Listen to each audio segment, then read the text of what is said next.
Hello students, आज हम capacitors के कुछ और नए टॉपिक लेके आए हैं और आज हम कैपेसिटर्स को डाइलेक्ट्रिक स्लैब के साथ समझेंगे।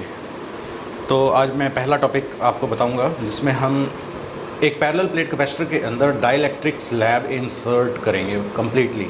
इससे पहले हमें ये पता है कि एक पैरेलल प्लेट कैपेसिटर का फॉर्मूला क्या होता है, C = ε0 A/d।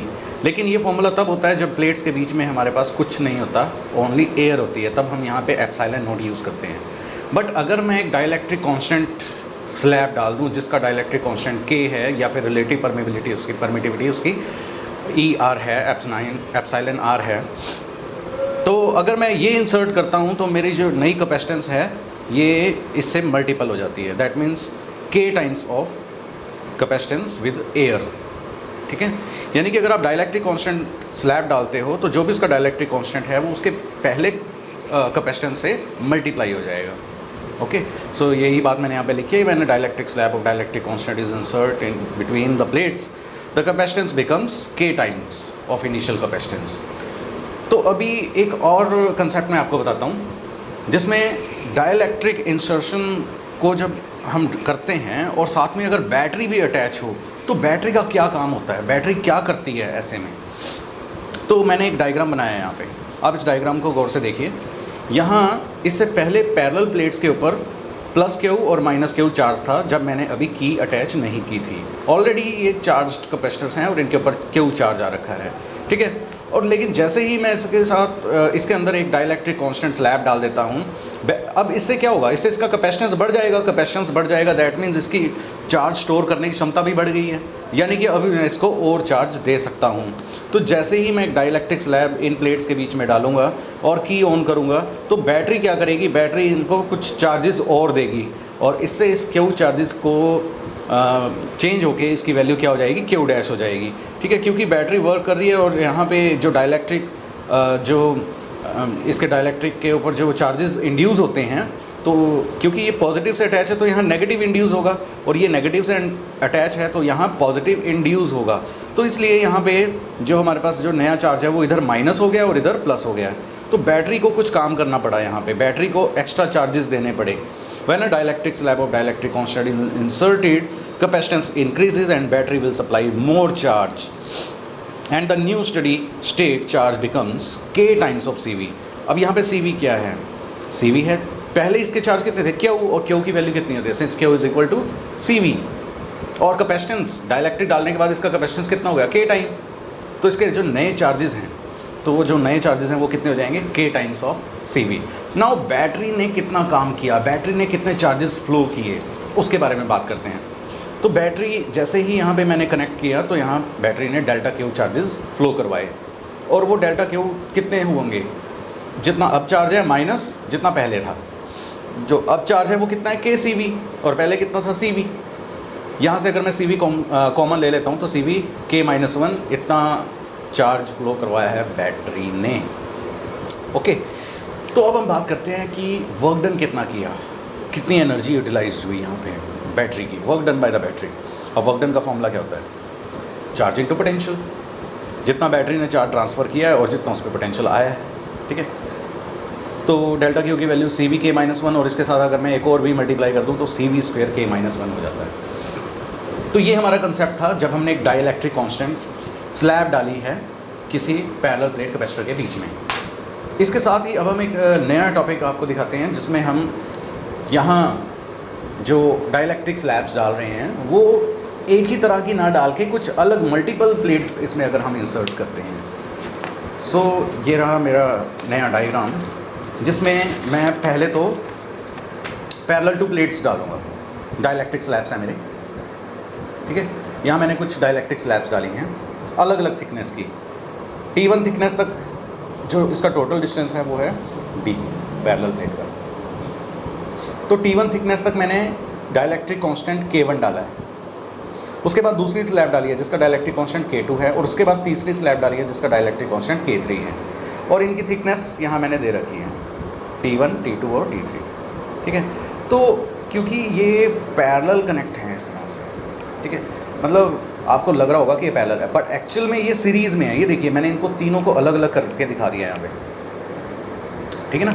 तो ये तीनों कैसे डिफरेंट, अगर मैं इनको अलग अलग डायग्राम बना के दिखाऊँ तो यहाँ एक कैपेसिटेंस बन रहा है K1 की वजह से और T1 की वजह से, यहाँ एक अलग कैपेसिटेंस बनेगा और यहाँ एक अलग कैपेसिटेंस बनेगा, और ये तीनों कैपेसिटेंस आपस में क्या होंगे, सीरीज़ में हैं। ये पैरेलल टू प्लेट्स, मगर एक्चुअल में ये तीन अलग अलग कैपेसिटर्स हैं जो कि सीरीज़ में कनेक्ट हैं। ओके, तो आप नाम पे मत जाइएगा कि ये पैरेलल है, दैट मीन्स आप इनको पैरेलली डायरेक्ट ऐड करके धर दें, नहीं। हम इनको पहले इनके कैपेसिटेंस देख लेते हैं, इनके कैपेसिटेंस। अब कैपेसिटेंस का फार्मूला क्या होता है, K epsilon A by D, लेकिन इसका D डिस्टेंस नहीं है, इसका थिकनेस कितनी है, T1, इसकी T2 और इसकी T3, और इनके मैंने कॉन्स्टेंट्स लिख लिए। अब क्योंकि ये सीरीज़ में कनेक्ट हैं, सीरीज़ में कनेक्शन का फार्मूला आपको पता ही है, 1/C = 1/C1 + 1/C2। So therefore मैंने फार्मूला लिख लिया, 1/C = 1/C1 सीरीज़ कॉम्बिनेशन की वजह से। ओके, तो अगर मैं इस फार्मूले को यहाँ पे वैल्यू पुट करता हूँ इनके, ठीक है, इस तरह से। सो ये मैंने टाइम सेव करने के लिए पहले से ही लिखे हुए हैं। सो ये फार्मूला बन रहा है मेरे पास। यहाँ 3 स्लैब्स थी, ठीक है, जिसका फार्मूला इस तरह से आया। अगर यहाँ पे n स्लैब्स होंगी तो मैं इसको n टाइम ऐड करता रहूँगा, दैट मीन्स ये हमारा फार्मूला बन जाएगा। तो ये तो था हमारा जब हमने पैरेलल टू प्लेट्स डाली, डाइलेक्ट्रिक्स, ठीक है। अब परपेंडिकुलर टू प्लेट्स डालते हैं, दैट मीन्स इस तरह से। तो ये मेरे डाइलेक्ट्रिक स्लैब्स हैं जिनको मैं परपेंडिकुलर टू प्लेट्स डाल रहा हूँ। प्लेट्स के बीच का डिस्टेंस d, लेकिन इस बार जो प्लेट्स को कवर कर रही हैं डिस्टेंस वो अलग अलग है सबका, ठीक है।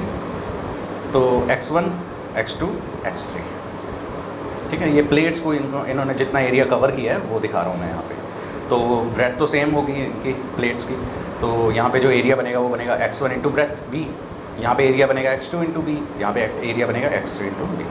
तो ये तीनों, अब हम ये कहेंगे कि ये तीनों कैसे हैं, पैरेलल में, ठीक है। इसके अपोन में ये, इसके अपोन में ये, तो ये तीनों आपस में क्या हैं, पैरेलल में। अगर मैं तीनों की कैपेसिटेंस नोट करूँ, तीनों की कैपेसिटेंस, तो जो पहले की कैपेसिटेंस आएगी मेरे पास वो आ रही है C1, दूसरे की ये, तीसरे की ये। अब ये जो हिस्सा है यहाँ पे ये एरिया है। ऑलरेडी मैं आपको बता चुका हूँ कि एरिया का फॉर्मूला लेंथ इंटू ब्रेथ, तो इसने कितना डिस्टेंस कवर किया x1, तो x1 इंटू बी, दूसरे ने कितना डिस्टेंस कवर किया x2, तो x2 इंटू बी, ये एरिया है। तो K epsilon A by D यही फॉर्मूला है। और क्योंकि ये तीनों पैरेलल में हैं तो पैरेलल में हमारे पास फॉर्मूला क्या होता है, डायरेक्ट एडिशन का। सो डायरेक्ट एडिशन हमने की, सो ये हमारा फॉर्मूला बना। तो अगर हमारे पास 3 स्लैब्स हैं तो 3, अगर n स्लैब्स होंगी तो K और n यहाँ पे, और सॉरी Kn और Xn और ऐड हो जाएंगे।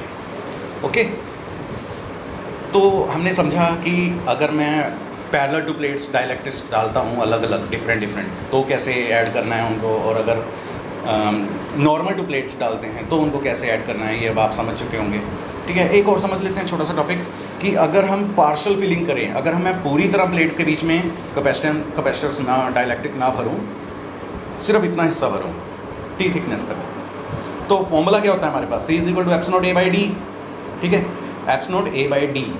तो यहाँ मेरे पास जो 2 डिस्टेंस हैं वो अलग अलग हैं। अब देखो, इससे पहले हमने जो फॉर्मूला समझा था वो क्या समझा था, अगर मेरे पास इस तरह से अगर मैं डालता हूँ, अब मैंने अगले डायग्राम में क्या किया हुआ है, इतना हिस्सा तो भरा हुआ है लेकिन बाकी का हिस्सा एयर है, ठीक है। वो फॉर्मूला क्या आया था इसका हमारे पास, epsilon A T by K, epsilon A T by K। अब यही डायग्राम अगर आप यहाँ देखें तो epsilon A T by K इसका हिस्सा, और इसकी थिकनेस कितनी है, D-T अपॉन इसका K कितना है, 1, क्योंकि एयर का कांस्टेंट कितना होता है, 1। सो सिंपल फॉर्मूला है, इसको मैंने मॉडिफाई करके इस तरह से लिख लिया है। तो अगर आप डाइलेक्ट्रिक स्लैब पूरी ना डाल के सिर्फ T थिकनेस की डालते हैं जो कि D से डिस्टेंस से कम होगी, तो आपका फॉर्मूला ये बनता है, ठीक है। तो आप इन फॉर्मूलोज़ के हेल्प से आप अपना जो भी कोई न्यूमेरिकल होंगे वो हम सॉल्व कर पाएंगे।